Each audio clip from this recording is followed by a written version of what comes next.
What have you witnessed someone do that made you realize he or she is really, really smart? Viewer's Edition. Story 1. As someone who's currently learning a third language, I have to say that language learning can't ever make you sweat if you know how to do it and realize the thing you said, that it takes time and hard work. You have to spend a lot of time on it and be consistent. But to get back to the sweating part, language learning is easy. It doesn't require memorization unless you want to speed your early comprehension of your target language, and it's mostly listening and reading. The brain learns a language this way by hearing it and associating what's heard with context. That's why visual media, like TV shows, movies, and especially YouTube videos, is ideal, since you can easily understand the context and figure out words. The bad part is it takes a lot of time, in the thousands of hours, to get your comprehension high and reach a good fluent level. That's why I said earlier that memorization isn't required unless you want to speed the early game. If I do so call it, since using old-fashioned ways of learning a language that are taught in school, which are pure memorization-based, can help boost your comprehension of the language in these early stages, thus speeding up the whole process. And so you can literally learn Spanish, for example, by simply opening up YouTube and watching videos that are in Spanish. It also helps that English and Spanish are both Indo-European languages, which is why you could skip over textbooks and similar learning materials and methods, but when you're learning something completely different from your native language, like Japanese or Korean, using textbooks or guides to learn grammar and vocab lists to learn words is greatly beneficial, since the languages are entirely different. Personally, I had an easy time learning English this way by simply watching YouTube daily, mainly gaming videos and tech-related stuff. Other random topics here and there, but it took a lot of time to reach a good conversational level, around 4 years I think, but it did take much less, around 2 years, to get to a point where I could understand everything and not even need to use Google to look up the exact meaning, not translation, of the words I didn't know. Comprehending and speaking are two different skills, so you can understand a language relatively, but not be able to express yourself that much in it. Now I'm currently learning Japanese this exact same way, and it's been a bit harder since it's entirely different from English and my native language. But at the same time, the experience I'm having is similar to the one I had with English, albeit I am not as consistent as I was with English. If I were to put it into numbers, I've spent probably around 25,000 hours immersing in English in the past 9 or 10 years. With Japanese, it's closer to 1,000, maybe 1,500, and I'm nowhere near a level where I can form basic sentences. But I can, however, understand with the form of context, and sometimes I even surprise myself at how much I understand. Well, I hope someone found something interesting by hearing this comment, even though it's not entirely related to the topic, and instead to just one remark about someone being fluent in 6 different languages, to which I want to add that unless they've spent like 12 years, 2 for each language, learning, there's no way that's true. To reach fluency, and especially native level fluency, you have to dedicate so much time to the point where you might need to sacrifice something from your daily routine. But being one of those YouTube polyglots who claims to know over 10 languages is easy, since those individuals just memorize sentences and even scenarios and haven't actually acquired the language. But I digress. If someone finds themselves reading this and you want some resources about this method, immersion, watch some videos from Matt vs. Japan. He's kind of a bad person trying to monetize this whole method, but his older videos are good. And also Google Stephen Krashen, who is a retired professor and linguist who actually studied for a decade about this whole topic and has done actual research on it and knows what he's talking about. You can find some of his speeches over here on YouTube as well, though. Story 2. This video reminds me of my childhood. I was always the smartest person in the room. The only person who could compete with me intellectually was my grandfather, who used to be a machinist and built parts for the ISS and Hubble telescope. I later came to learn that I wasn't actually that smart, with a 152 IQ, just above average. Specifically, what came to mind was when I explained the double slit experiment to my stereotypical scooterhead frick boyfriend. He understood exactly what I was trying to get across to him, and just stared at me for a couple of moments before telling me I should become a teacher, because all of that went completely over his head. But somehow he still understood. Eventually I did manage to confuse him when I started going into more detail, but to be honest, by that point, even I had barely any idea what I was talking about, and I think that was the source of the problem. I think it was about either entanglement or superposition, but I'm not sure. I was like 12 or 13 when this happened, and have since been humbled by life. I have met several people significantly smarter than me by now, and also learned that you can't just coast on life with raw intelligence.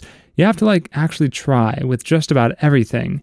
And my ADHD or bipolar butt couldn't even stay focused long enough to even think about trying anything that wasn't my current fixation.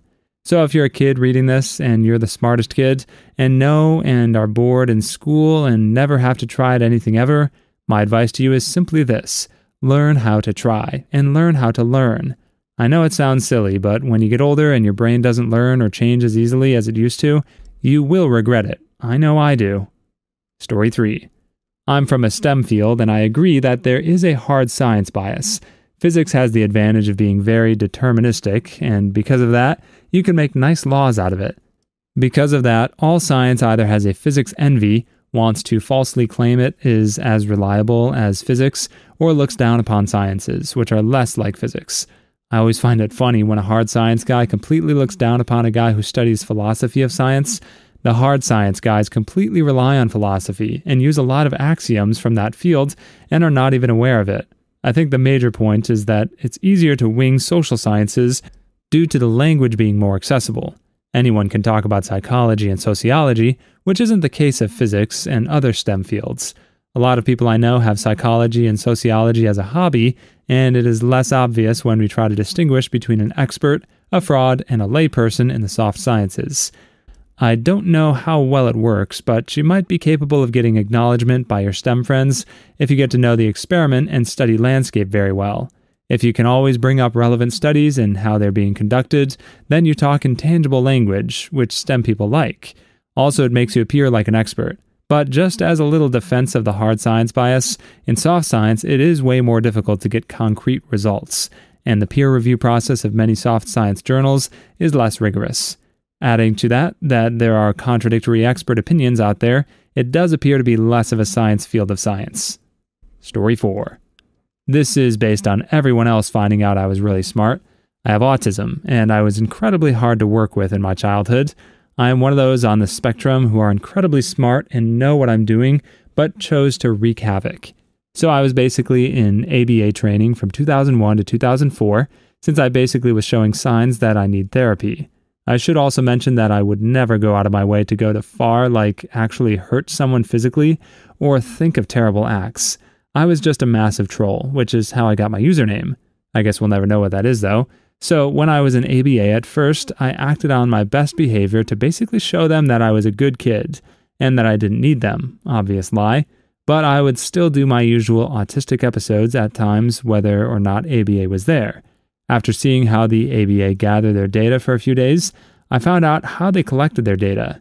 This is when I started trolling the heck out of the ABA by acting like an obvious poophead while dodging any markups of maladaptive behavior, since their tallies are very specific. Anytime they would change things, I would take about half a week to readjust my behaviors and kept trolling them while having most of my data look like I was a great kid. Then I basically got bored of it and purposefully went flawless out of nowhere just to graduate out of ABA. Whenever my parents and the ABA would talk about something like he was very disruptive, but he technically didn't get any tallies for these reasons, it was when they realized that I was playing a huge game with them. Story 5. It kinda stinks because that sounds a lot like me. I always nailed the practical questions in physics and chemistry, but unfortunately for me, the system in my region inclines too heavily towards rote learning, and I ended up scoring awfully in everything besides English, not my native tongue, math, and computer science. Every year when a new teacher was assigned to my class, they'd ask me questions from the test because my in-class performance simply did not match my unusually high score for those subjects, and I was suspected of cheating. Except for comp sci, I had a possibly autistic fixation over the subject, and, well, it's now the foundation for my career. Thankfully, the suspicions ended after I participated in some extracurriculars and represented my school in quiz and spelling bee events. So they did acknowledge my talent, but now they started seeing me as wasted potential. I had kind teachers around me though. As an adult, I can see that now. But I feel that they were simply not equipped to deal with cases like mine. Heck, the whole system isn't. But part of the fault lies in me too. I was inflexible and arrogant just because I was smarter, supposedly, than others in my class. If anyone reading this is in school and has someone like me in their circle saying that it's the faulty education system that fails to measure their capabilities, you just need to tell them that it means that they are the ones incapable of adjusting to what is an inferior standard of education. And if it is beneath them, they should be acing it, not falling behind normie sons. Story 6. I never felt super smart. I think that's because of the fact I have trouble getting myself to push for the level of success everybody around me thinks I can achieve, but I've always been the person who can usually explain things well, or the person who can learn something very quickly as long as I have something to explain it. When I was in my freshman year of high school, I remember that I was just curious about some physics stuff, and I wanted to try to make a full equation for something complicated, like a planet moving or some stuff. My memory for story details isn't the most impressive. So when I came upon something I didn't quite understand, I went to ask my math teacher how it worked, and she told me it was college level, way above what I should really know, and that basically it might not be the best idea to study it. But I just wanted to have some explanation since it was too late, and I was already invested, and in about 30 seconds to a minute, I had a nearly full grasp on it since it was based on some things at least I already knew. I kind of wish I could be more like this with everything, and not just things I fixate on though. It would make life a lot easier, and bring my grades way up. Videos like this help boost my confidence a little. Story 7. I have a friend who is a control engineer working with robotics in Japan. First off, we're both Brazilians. Do you know how hard it is to get hired in Japan when you live in South America? They are very xenophobic, and not without reason. Brazil isn't exactly known for its prowess in highly technical fields like robotics, and Japan is highly knowledgeable in that area. For them to hire a Brazilian would be like a Brazilian team hiring a Japanese soccer player. It'd have to be insanely good. But now that I'm in college studying electrical engineering, I had to take some classes in control theory, and boy, that stuff is hard. It is super hard. I managed to pass with decent grades because I enjoyed it, but I don't think I've ever studied something so hard in my life. And that was only 2 courses. My friend took an entire graduation and got a master's degree in that field with the highest grades possible. It's just insane to think about his math skills. I could barely get a 7, we use numbers here, not letters, while my friend got 9 and 10, and pretty much everything. Once I actually sat down to study what he did, even if just a little bit, it actually opened up my eyes to just how good he is. Story 8. I cringe when people say how some people are different and I'll never be as smart. Sometimes it's true, but if you're less than 20 years old, you probably don't know anything about anything. I'd say genetics only really counts for 35%. So for example, if you're maxed out your knowledge, someone else who's also maxed out in their knowledge will be 35% above you. And everyone really only starts at about 5% smarts anyway, so why not get that 95%? Most of the time, people underestimate the time it takes to acquire such skills, like if you could learn 6 languages without a sweat, why haven't they learned 20 languages? Maybe because it takes time and hard work. Most of these people are old. Also, people with photographic memory actually rarely get to function well. Most people that are smart hit a brick wall with education, with no learning or studying skills whatsoever. So in the long run, it's actually those with good work ethics that gain the advantage. Good work ethic is mostly natural. Side note, mental abnormalities or illness don't cause smarts because intellect is a separate property of a person. Story 9. I've always been a smart guy, and my parents know it. What they don't seem to realize is that it's genetic. My mother was, many years ago, a history teacher. She graduated from a small local university, got stressed out and switched jobs. Nowadays, she's a librarian. Nonetheless, to this day, if I have any kind of doubt surrounding historical events, she becomes freaking Wikipedia. Dates, names, straight facts, interpretations, different versions, similar occurrences in history, small funny details, interesting questions about the subject for us to research. My father is a maths teacher. He graduated from an even smaller university in only 2 years. He doesn't remember calculus anymore and probably thinks an integral is just a kind of bread. However, his problem-solving skills are off the charts. I also remember one time I walked in on him making calculations in his head and writing them in a sheet, as he was an accountant, and asked him a completely unrelated question. He looked at me, answered the question while still annotating the data. Story 10. You are absolutely right. IQ is just a number. Sure, I'm a genius on paper, but apparently I've always been behind my peers with emotional intelligence. I've never skipped a grade. I didn't even graduate high school. Going through life never having to try at anything is really not good for you, because trying hard is a requirement for many things as an adult, and no level of intelligence can circumvent that. My best friend has an IQ of 60. Everything in his entire life has been a struggle for him, but after I taught him and showed him where to look for more information, he became a better Skyrim modder than me, and that stuff ain't easy. He even started making bashed patches all on his own, and that's a pretty advanced technique. It's taken him over a year, and he's been at it for a few hours a day every single day. His persistence inspires me because it's the quality that I've always lacked, and he has this because of his low IQ. Story 11. My mom, she was very good when it came to computer programming, binary programming. She could translate anything into binary.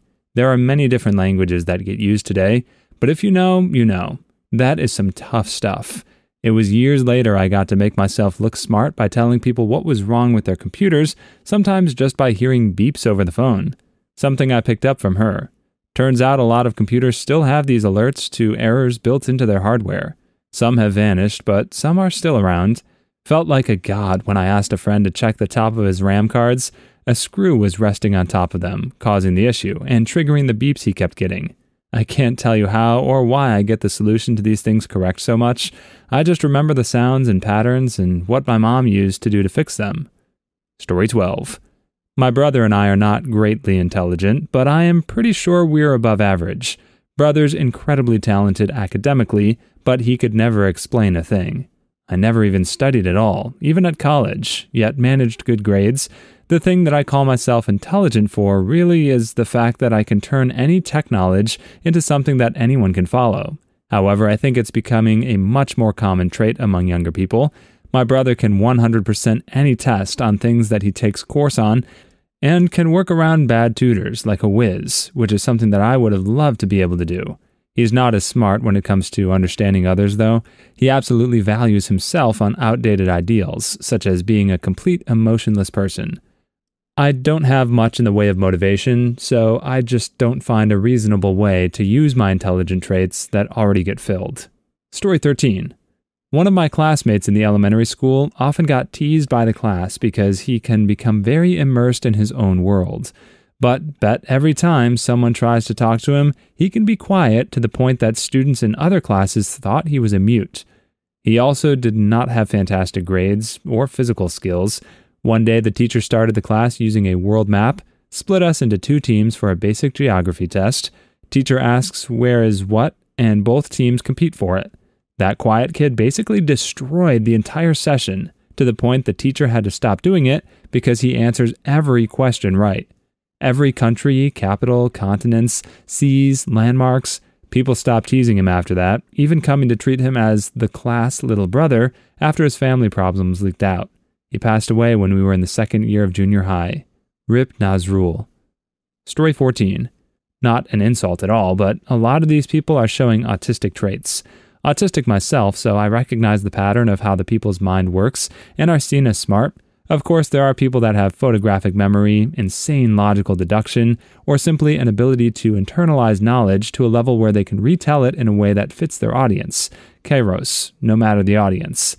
That being said, these are, for better and for worse, often traits found in people with autism, be it diagnosed or not. I'm not taking any away from these people in any way whatsoever. They're amazing and deserve admiration. Of that, there can be no doubt.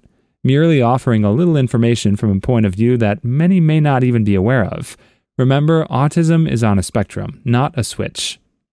Story 15. These are great. Not to toot my own horn, but I've got one. The first girl I ever got intimate with started a fight with me based on my typing speed. At that point, I was between high school and college. She accused me of preparing statements in advance, because nobody could respond as fast over text as I did. We were about 30 miles apart and using IRC rather than text. Parents didn't check that back then, so I was using a keyboard. No idea what happened to her after that, because I take a dim view towards anyone who calls me a liar, but about 6 months later, I tested out of a college typing class at over 120 words per minute. I broke the test, and they made me take it a second time with a monitor. Story 16. This is just so relatable for me. If I build or make something from my mind and eventually realize that it has been invented just years ago, I will stop immediately because it destroys my drive to continue with it. Just feels worthless to waste my time on anything for something already patented. If it's something you already invested a lot into, it will just seriously crush you to the point of questioning your whole personality, and that's usually one major trigger for my depression. Story 17. One day, my grandma locked herself out of her apartment with the milk bowl still on the stove. Her neighbor, who was over 80 years old himself, was quick-thinking enough to cut off the power to her apartment in the main control cabinet in the cellar so nothing could burn off while they were waiting for us to come 30 kilometers over to her with our spare key. I wouldn't have come to that idea for myself. Story 18. My technically friend, who used to be my very worst enemy, sat next to me 2 weeks ago in class. We constantly tease each other, but one time he just said, "Not now," instead of teasing me back. I don't know why this proved it, but here it is. Please leave your stories in the comments. I'd love to make a video of them in the future. Also, don't forget to like and subscribe.